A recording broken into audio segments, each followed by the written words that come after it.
jawab sebagai warga negara Republik Indonesia yang siap mengikuti proses pemeriksaan sebagai tersangka. Dan ada 62 pertanyaan yang saya jawab. Dari penyidik KPK juga sangat ramah, sangat kooperatif. 62 pertanyaan itu dikaitkan dengan persoalan-persoalan yang sudah inkrah, sehingga tidak ada hal yang baru yang di dalam pertanyaan akan banyak juga yang mengundang pertanyaan itu. Karena itulah sejak awal saya katakan bahwa sebagai Sekjen PDI Perjuangan, saya dengan kepala tegak siap menerima konsekuensi apapun bagi Indonesia Raya kita.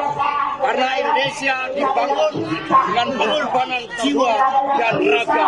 Kita adalah negeri pejuang. Sehingga saya tidak pernah menyesal. Saya akan terus berjuang dengan api semangat yang menyala-nyala. Semoga ini menjadi momentum bagi Komisi Pemberantasan Korupsi untuk menegakkan hukum tanpa kecuali, termasuk memeriksa keluarga Pak Jokowi. Terima kasih. Tidak semudah membalik telapak tangan. Akhirnya Hasto Kristianto di penjara dalam waktu dekat 20 hari sebagai penahanan. Ikuti penjelasan dari PDI Perjuangan.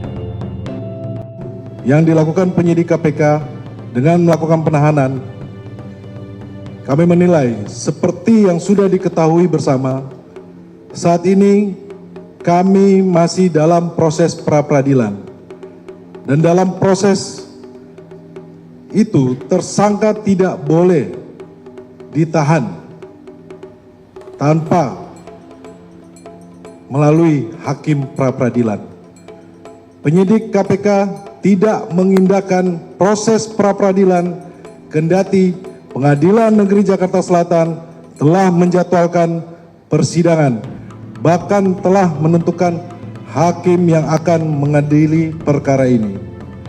Sesuai ketentuan pasal 82 Undang-Undang Nomor 8 Tahun 1981 tentang Hukum Acara Pidana menyatakan bahwa jika dalam proses pra-peradilan hakim pra-peradilan memutuskan bahwa penahanan tersangka tidak sah, maka tersangka harus dibebaskan.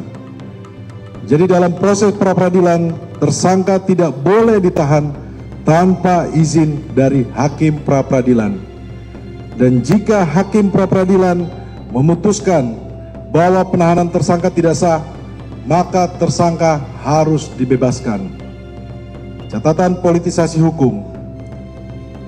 Sejak awal kasus ini muncul, semua orang bisa melihat bagaimana pada bulan Juni 2024 pada hari yang sama, Mas Hasto dipanggil oleh Polda Metro Jaya dan KPK untuk kasus dugaan hoax dan kasus dugaan suap Harun Masiku yang sudah ingkrah.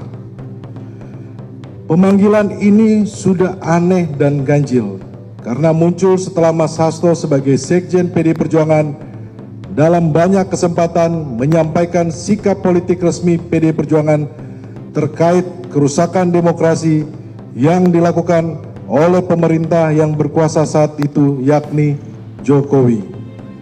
Sejak itu, aparat penegak hukum menggunakan segala cara untuk menekan Sekjen.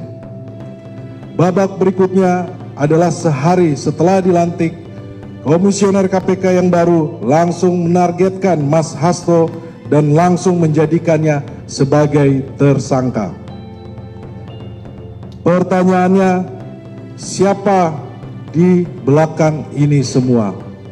Dugaan kami kuat penahanan ini dikendalikan oleh pihak di luar KPK dengan menggunakan tangan AKBP Rosa di KPK. Dugaan ini punya dasar yang kuat mengingat Komisioner KPK sendiri ketika itu mengakui mengalami kesulitan dengan para penyidik yang memiliki loyalitas ganda. Dalam rapat kerja dengan Komisi 3 DPR RI 1 Juli 2024, Wakil Ketua KPK Alexander Marwata menyatakan kesulitan menjadi pimpinan KPK karena tidak tahu penyelidik penyidik, pegawai KPK loyal ke siapa? Masih ada jalur perintah atau komando dari instansi asal sehingga terjadi kepatuhan dan loyalitas ganda pada perintah pimpinan. Dan situasi ini belum berubah sampai saat ini. Perlu digarisbawahi bahwa PDI Perjuangan menginginkan KPK yang independen, profesional, dan bebas dari intervensi dari pihak manapun. Kami akan mengikuti pra-peradilan karena mekanisme pra-peradilan adalah hak hukum kami, dan Pengadilan Negeri Jakarta Selatan telah menjadwalkan sidang pada 3 Maret 2025. Kepada seluruh kader keluarga besar PDI Perjuangan, kami minta tetap tenang dan solid di bawah kepemimpinan Ketua Umum Ibu Megawati Soekarno Putri. Semua kegiatan dan aktivitas partai saat ini dipimpin langsung oleh Ketua Umum Ibu Megawati Soekarno Putri. Selanjutnya untuk pembahasan pemeriksaan hari ini akan dilanjutkan oleh Pak Magdir Ismail. Silakan Pak.